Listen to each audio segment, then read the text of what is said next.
vous rappeliez tout à l'heure, sur le climat, on sait, ça va se réchauffer terriblement. Sur la biodiversité, on sait, ça s'appelle la 6e crise d'extinction.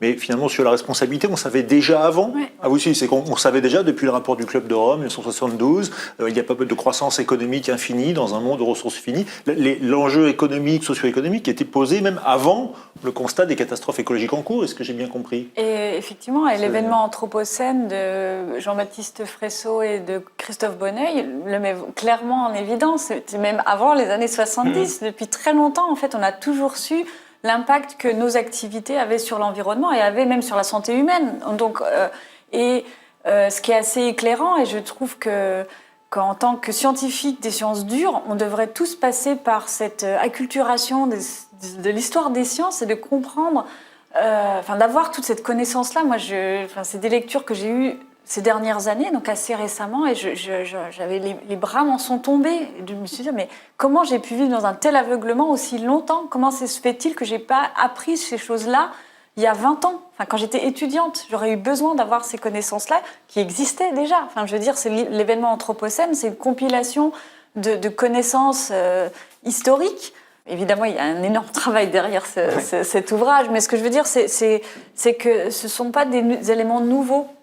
Et je pense que l'urgence actuelle met en exergue ce besoin de vision globale, holistique, comme on peut dire, et de plus séparer l'ensemble des analyses comme on l'a fait jusque-là, parce que c'est la manière dont on procède quand on fait des études scientifiques. Voilà, on s'engage dans un champ disciplinaire qui devient de plus en plus étroit et on reste dans ce champ-là.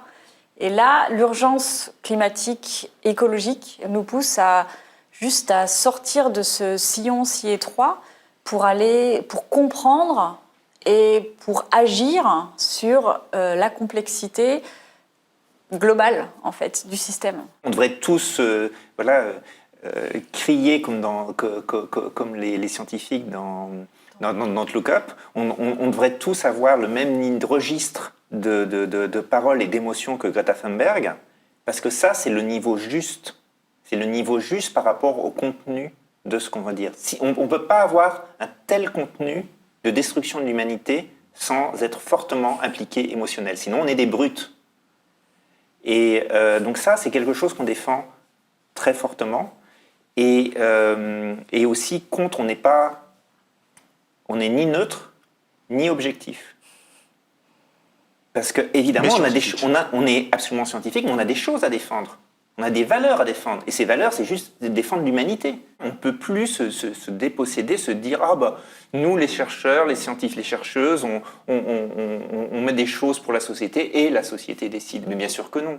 La science n'est ni mauvaise, ni bonne, ni neutre surtout. Ni neutre, puisqu'elle engendre des possibles. Et elle engage des structures, elle fait des dépendances au sentier, etc. Il y a quand même suffisamment de sociologie des sciences, d'épistémologie pour le comprendre, ça. Comment ça se fait que ce soit ignoré par la majorité de notre communauté scientifique ? Donc, et toute notre communauté scientifique qui continue à avoir des innovations. Innovations pourquoi ? Pour promouvoir la croissance économique. C'est la politique scientifique française qui est reprise de la politique scientifique européenne depuis la politique de la connaissance de Lisbonne. C'est exactement le dernier rapport, le rapport Horizon 2030 sur les objectifs, mais c'est juste catastrophique à quel point, pas tout, mais une grande majorité de la recherche, il faut que les innovations permettent de continuer la croissance économique. Mais oui, parce que la croissance économique, elle épuise tout, elle a toujours besoin de nouveaux marchés, elle a toujours besoin de nouveaux objets, elle ne peut pas vivre sans cette innovation technologique. Donc nous, scientifiques, globalement, ça dépend pas tous, nous sommes au service de cette machine destructrice, de ce rouleau compresseur qui détruit l'ensemble de la planète.